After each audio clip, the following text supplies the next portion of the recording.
Chapter number 7, exercise number 7.6, example number 20। Example number 20 पर ही हमारे पास जो है इसी पर बेस्ड है क्वेश्चन नंबर 11th इसी एक्सरसाइज का और 10th इसी एक्सरसाइज का। क्या कहता है एग्जाम्पल 20? पढ़िए क्या लिखा है। Is equals to integral of x sine inverse x upon under root 1 minus x square dx। Sir most important question है, क्या तरीका है करने का वो समझ लीजिए। इसके अंदर एक जगह पे आपको साइन इनवर्स x दिख रहा है तो उसे तो हमने अलग कर दिया, और एक x upon under root 1 minus x square दिख रहा है उसे हमने इनटू में लिख दिया। ये दो फंक्शन हमारे पास मल्टीप्लीकेशन में है। करेंगे क्या हम इसके अंदर, हम इस साइन इनवर्स x को तो ले लेंगे फर्स्ट और इसे ले लेंगे सेकंड, और इसके अंदर हम इंटीग्रेशन बाय पार्ट्स लगा देंगे। तरीका समझ लो 1 मिनट के लिए। फर्स्ट एज इट इज, दूसरे का integration x upon under root 1 minus x square का इंटीग्रेशन, फिर माइनस पहले का डिफरेंशिएशन दूसरे का इंटीग्रेशन। पहले का differentiation 1 upon under root 1 minus x square और दूसरे का इंटीग्रेशन मतलब x upon under root 1 minus x square dx। यही तो भाई, ये एक dx तो इसके साथ आएगा और एक dx पूरे के साथ आएगा ये। अब इसके अंदर जो परेशानी वाला मुद्दा बचा हमारे पास वो सिर्फ ये कि इसका इंटीग्रेशन क्या होगा। वैसे तो आपको इसे देखते ही समझ में आ रहा होगा कि इसका इंटीग्रेशन क्या होगा। ऊपर एक्स स्क्वायर तो नहीं है ना, यहाँ एक्स ही है ना, तो x upon under root 1 minus x square का इंटीग्रेशन क्या होगा आपके हिसाब से, कैसे करेंगे?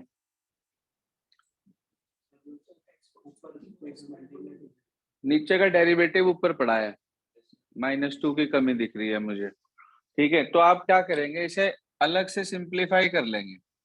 इसे फर्स्ट इक्वेशन मान के यहीं छोड़ देंगे आप। लेट करेंगे I1 is equals to integral x upon under root 1 minus x square dx। इसकी वैल्यू निकाल रहे हैं हम अलग से। तो उसके लिए मैंने देखा भाई इसका डेरिवेटिव -2x है, वो -2 ऊपर नहीं है, तो मैंने क्या करा, -2 से इसके अंदर बाहर जो है डिवाइड कर दिया और -2 से क्या कर दी, मल्टीप्लाई। लेट कर लिया,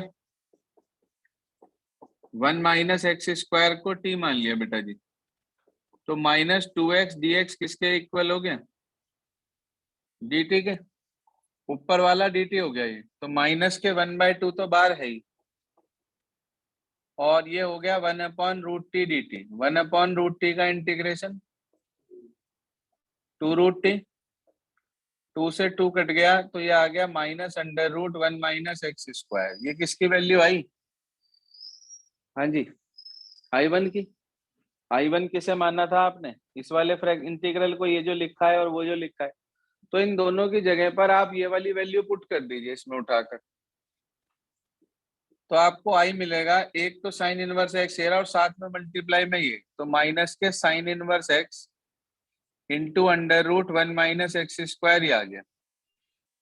उसके बाद इसके प्लेस पे आपने ये पुट करा, रूट 1 माइनस एक्स स्क्वायर से रूट 1 माइनस एक्स स्क्वायर ये वाला कट जाएगा, माइनस माइनस क्या हो जाएगा, प्लस, सिर्फ 1 रह गया। 1 का इंटीग्रेशन क्या होता है भाई, तो माइनस के under root 1 minus x square into sine inverse x plus x और प्लस सी। चेक करना आंसर क्या दिया इसने हमें। सिस्टम क्लियर हुआ कुछ? अच्छा, जैसे ये सेम टू सेम क्वेश्चन आपने अभी करा है, बिल्कुल इसी प्रकार से आपके पास 11th होगा, सेम पैटर्न पे। अभी करिए 11th जरा।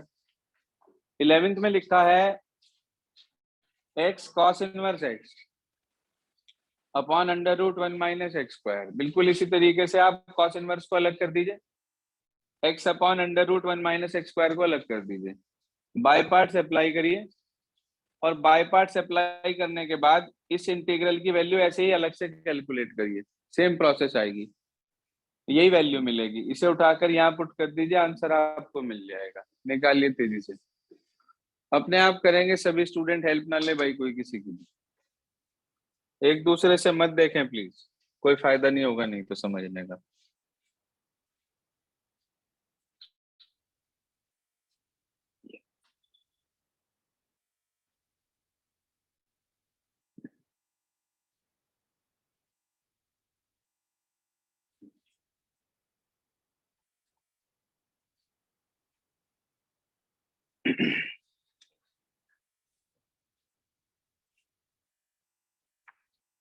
क्वेश्चन नंबर 11,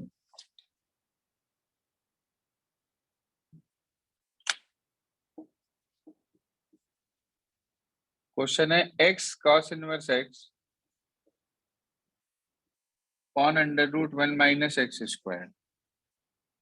तो साइन इनवर्स की जगह आप cos इनवर्स x लगा देंगे, बाय पार्ट्स लगा देंगे इसके अंदर, cos इनवर्स x अपनी जगह, इसका इंटीग्रेशन माइनस इसका डिफरेंशिएशन करेंगे तो ये बाहर प्लस हो जाएगा भाई, cos इनवर्स x का differentiation -1 under root 1 minus x square होता है, तो ये प्लस हो गया, इसको आपने अलग से सिंप्लीफाई करा, यही वैल्यू निकलेगी, इसे उठाकर आपने पुट कर दिया यहाँ पर, तो यही सेम टू सेम माइनस के cos inverse x into under root 1 minus x square, एक माइनस जो इसका यहाँ पे रखेंगे वो प्लस माइनस मिलके इसे माइनस कर देगा, बाकी टर्म कट जाएगी, तो ये आपके पास आ जाएगा माइनस के under root 1 minus x square into cos inverse x minus x plus c. जरा आंसर चेक करना क्या दिया है, क्वेश्चन नंबर 11 का आंसर टैली कर लीजिए, क्या दिया है।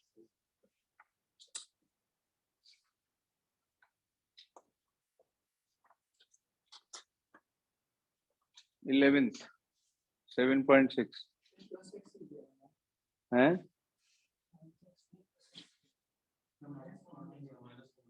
माइनस कॉमन ले रखा होगा,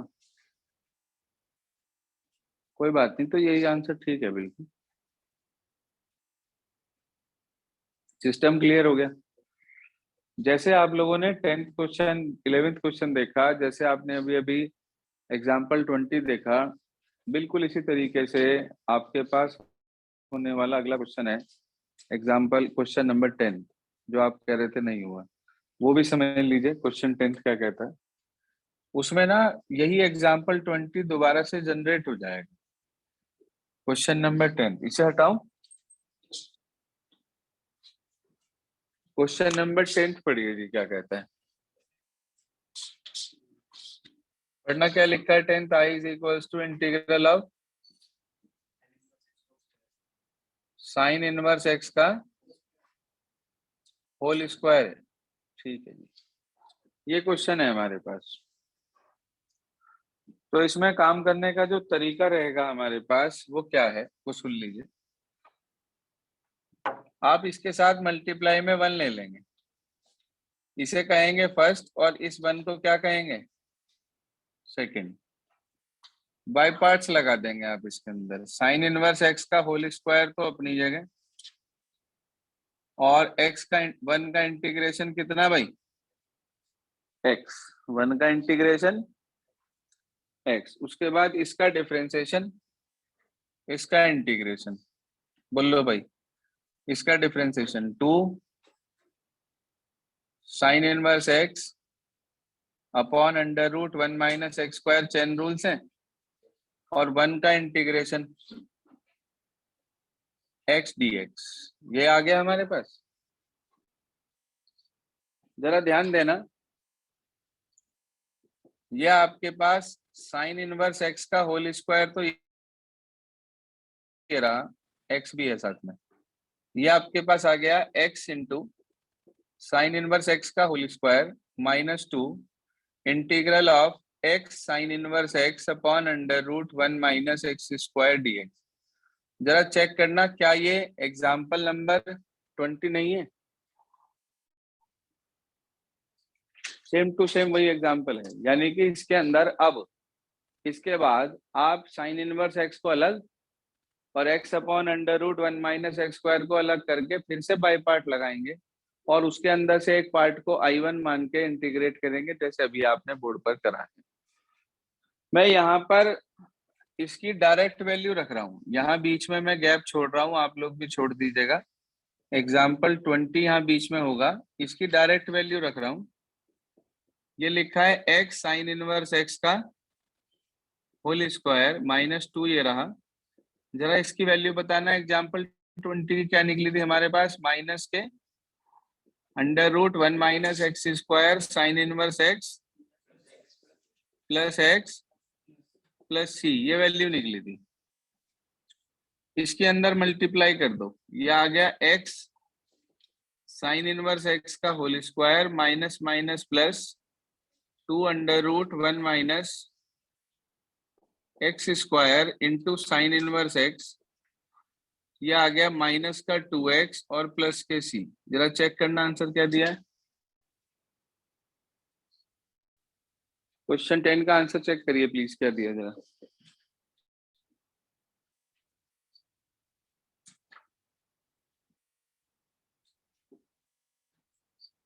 ठीक है जी, तो ये तीनों क्वेश्चन एक ही पैटर्न के हैं, तीनों क्वेश्चन में कुछ भी अलग नहीं है। अब इसके बाद हमारे पास इसके अंदर एक और टाइप आ जाती है, एक और कैटेगरी आ जाती है बाई पार्ट्स के अंदर। वो कैटेगरी क्या है, उसे आप अपनी कंसेप्ट नोटबुक में लिखेंगे।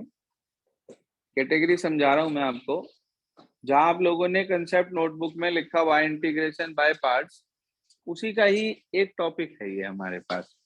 तो इसमें क्या करेंगे, कैसे करेंगे, वो सुनिए ध्यान से।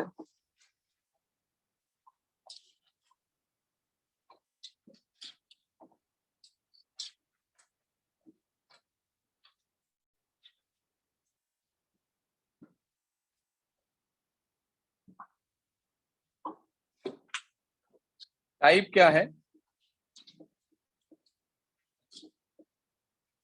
टाइप है integral of e raise to की पावर एक्स ब्रैकेट में f x plus f dash x into d x.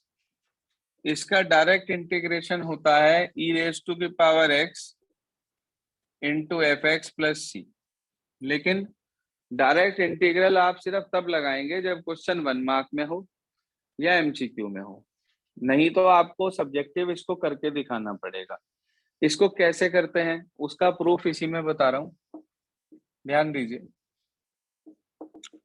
हम लेकर चले इसकी लेफ्ट हैंड साइड, आई बराबर integral of e raise to की power x f x plus f dash x into d x. अंदर multiply कर दी हमने, ई रेज टू की power x f x d x और ई रेज टू की power x f dash x d x. इसमें कोई परेशानी? दो इंटीग्रेशन तोड़ दिए। हाँ भाई, दो इंटीग्रेशन तोड़ दिए। जरा 1 मिनट बोर्ड पे देखना। इसका डेरिवेटिव ये है, आप इस वाले इंटीग्रल के अंदर बाई पार्ट्स लगाएंगे, एफ एक्स को फर्स्ट मानते हैं। भले ही इस टाइप के अंदर ई की पावर एक्स और ट्रिग्नोमेट्रिक वाले क्वेश्चन साथ साथ आ जाएं, लेकिन आप उसमें I L A E T नहीं लगाओगे। मैंने आपको बताया था ई और ट्रिग्नोमेट्रिक में ई टी लग जाता है, लेकिन वो सिर्फ तब जब ये टाइप ना बन रही हो। अगर ये टाइप बनेगी तो इसमें आपको एफ एक्स को फर्स्ट ही मानना है। उसका लॉजिक है, फर्स्ट का डेरिवेटिव होता है और इसका डेरिवेटिव रखा है अगले टर्म में, वो टर्म कैंसिल आउट होगी। लेकिन वो तभी पॉसिबल है जब आप एफ एक्स को क्या करो, डिफरेंशिएट। और डिफरेंशिएट कब करते हैं? जब फर्स्ट मानते हैं। तो इसका मतलब 101% we have to consider this f x as first function, only then we have to apply integration by parts, तभी हमें इसके अंदर आंसर मिलेगा। आपने इसे माना फर्स्ट और इसे माना सेकंड, लगा दिया बाय पार्ट्स, बोलिए क्या आएगा? First as it is, second का इंटीग्रेशन, ई की पावर एक्स का इंटीग्रेशन बताओ, ई की power x into f x, फिर माइनस फर्स्ट का डिफरेंशिएशन एफ डैश एक्स, दूसरे का इंटीग्रेशन इंटू डी एक्स। इसको कुछ नहीं करना, एक में ही बाई पार्ट लगाना है। ई की power x f dash x d x. जरा देखना क्या आपको ऐसा नहीं लग रहा है दोनों टर्म सेम है? इससे ये डायरेक्ट कैंसिल हो जाएगी और आपके पास आंसर आ जाएगा ई की power x f x plus c. यही बताया था आपको मैंने, ई की power x f x plus c. Question समझा रहा हूं आपको इसका कि इसमें किस तरीके के क्वेश्चन आते हैं। आपको एक्सरसाइज में मैंने शायद 1 से 15 तक के क्वेश्चन पहले दिए थे और एक्सप्लेन किया था उन्हें, ऐसे ही था? 16 तो नहीं दिया था ना? Yes sir. नहीं सर। 16th क्वेश्चन निकालिए जरा, देखिए एक्सरसाइज नंबर 7.6 का क्वेश्चन नंबर 16 क्या कहता है? 16 देखिए ध्यान से। क्वेश्चन 16 है 7.6 exercise, I is equal to integral of e raise to की पावर एक्स ब्रैकेट में sine x plus cos x into d x. ये क्वेश्चन है। हाँ जी, किसका डेरिवेटिव क्या है इसमें? साइन एक्स का डेरिवेटिव कॉस एक्स है। कुछ बच्चे कहते हैं जी कॉस एक्स का भी तो है। अरे भाई कॉस एक्स का तो माइनस साइन एक्स होता है, माइनस साइन एक्स थोड़ी ना इसके अंदर। इसका मतलब साइन एक्स का डेरिवेटिव कॉस एक्स है, वो रखा हुआ है। अगर मैं आपसे कहूं कि मुझे इसका सीधा आंसर बता दो आप, बिना कुछ करे, ऐसे ही जैसा बोर्ड पे लिख रहा है, ई की power x sine x plus c, यही आंसर होगा। चेक कर लो, चाहे आप चेक कर लो, किताब में देख लो, ये आपको आंसर मिल गया सीधा सीधा। लेकिन एमसीक्यू होता या 1 नंबर का होता जब, तो ये बिल्कुल ठीक है। लेकिन अगर मान लो ये क्वेश्चन 3 नंबर में आ जाए और आप इसमें सीधा लिखाओ ई की power x sine x plus c, तो आपको 0 मिल जाएगी। फिर इसमें करेंगे क्या? ये जो सिस्टम आपको अभी यहाँ सिखाया है ना, same will be followed there. Means you have to multiply e raised to the power x in between the bracket.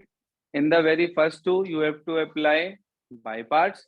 Automatically second term cut जाएगी और आपको आंसर मिल जाएगा।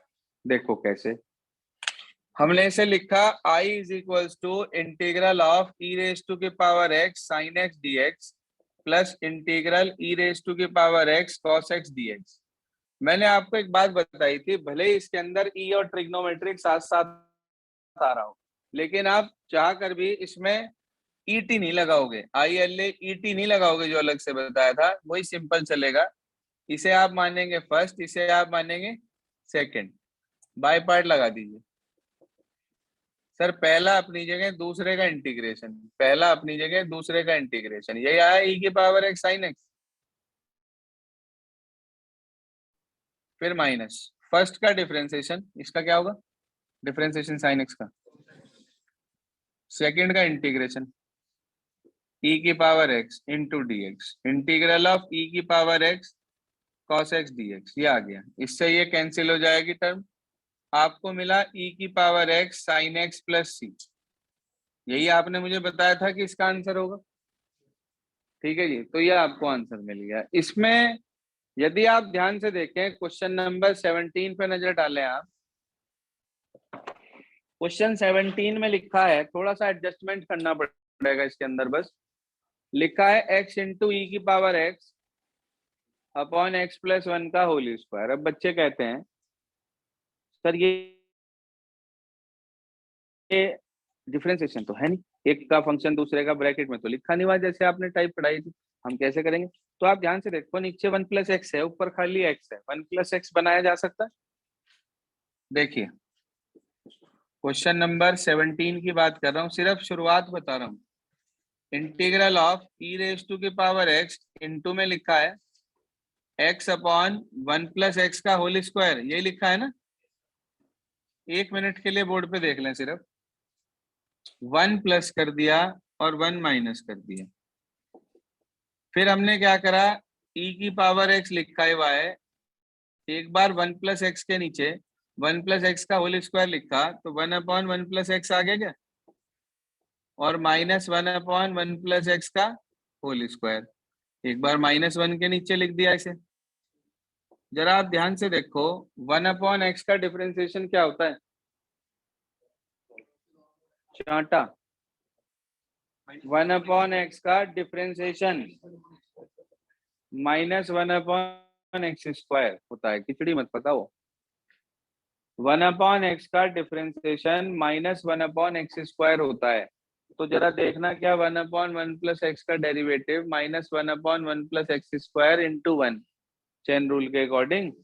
तो क्या उसका डेरिवेटिव पड़ा है आपके पास? डायरेक्ट डेरिवेटिव आपके पास पड़ा है। आंसर आएगा e⁻x/1 + x + c। सीधा आंसर बिल्कुल। अगला, अब इसमें फिर से एडजस्टमेंट है। लिखा है 1 + sin x/1 + cos x। 1 + cos x क्या बताया था डिफरेंशिएशन में? बिल्कुल ठीक, क्या बताया था? 2 cos² x/2 यही पढ़ाया था। और sin x का हाफ एंगल में क्या बताया था?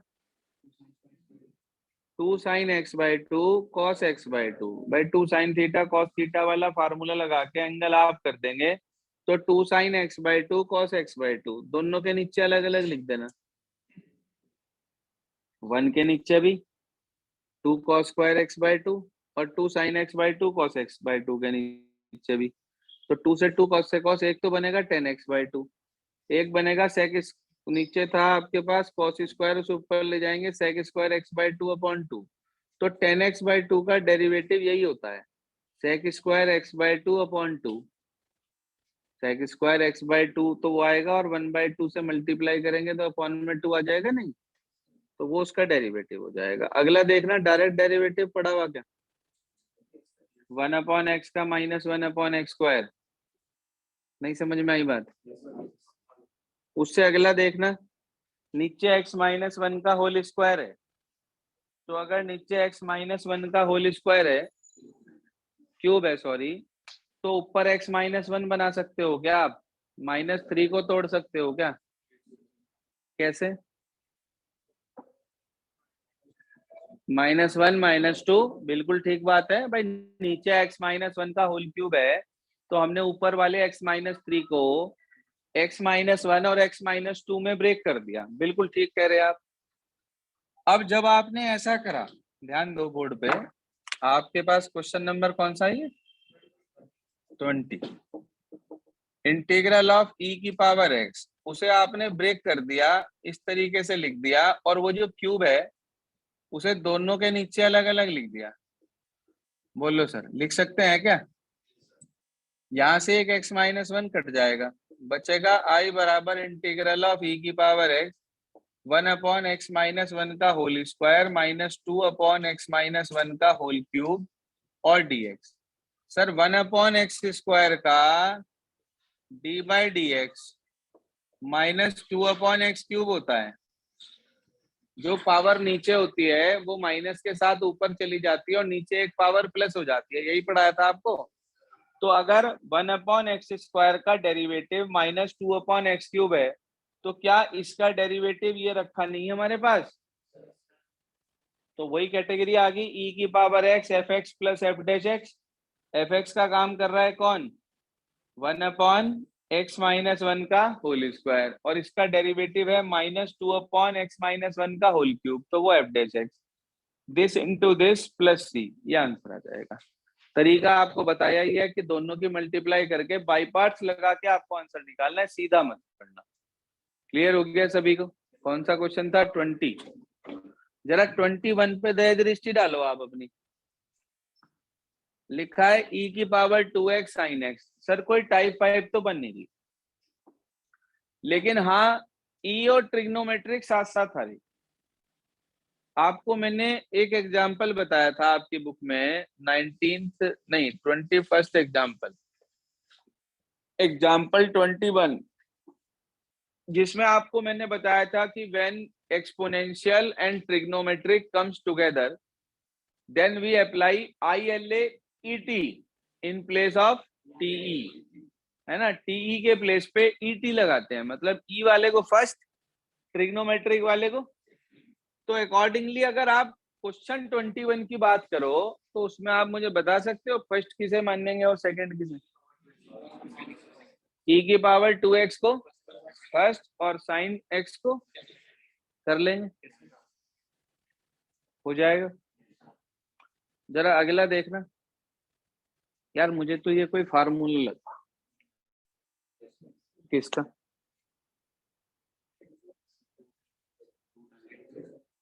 2 tan इनवर्स x का, बिल्कुल ठीक पहचाना कुछ बच्चों ने। 2 tan इनवर्स x का फार्मूला है ये। तो अगर मैं 2 को बाहर निकाल लूं तो क्या ये क्वेश्चन 8th नहीं है?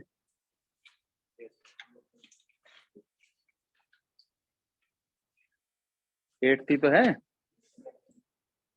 नहीं 8th नहीं, 13 8th नहीं, 8th में तो x है ना साथ में भाई। 2 tan इनवर्स x है, 2 को बाहर निकाल लो आप, क्या रह गया, integral of tan inverse x। tan inverse x के मतलब क्वेश्चन 13 हो गया, 1 साथ में लोगे मल्टीप्लाई में, tan इनवर्स x को फर्स्ट मानोगे, 1 को सेकंड मानोगे और इंटीग्रेशन बाय पार्ट्स लगा दोगे। आगे आ जाओ, इसके बाद 23 में दे दिया था, ये सब्स्टिट्यूशन का क्वेश्चन है। इंटीग्रेशन में टाइप पहचानना बड़ा मुश्किल काम होता है कई बार, अगर हम उस पर ध्यान नहीं देते। हमें दिख रहा है एक्स क्यूब भी रखा है, एक्स स्क्वायर भी रखा है, क्यूब का डेरिवेटिव एक्स स्क्वायर होता है हमारे पास, तो हम एक्स क्यूब को क्या मान लेंगे, तो एक्स स्क्वायर डी एक्स क्या हो जाएगा, डी टी, 1/3 डी टी, 1/3 बाहर आ जाएगा, ई की power T D T, integration हो जाएगा।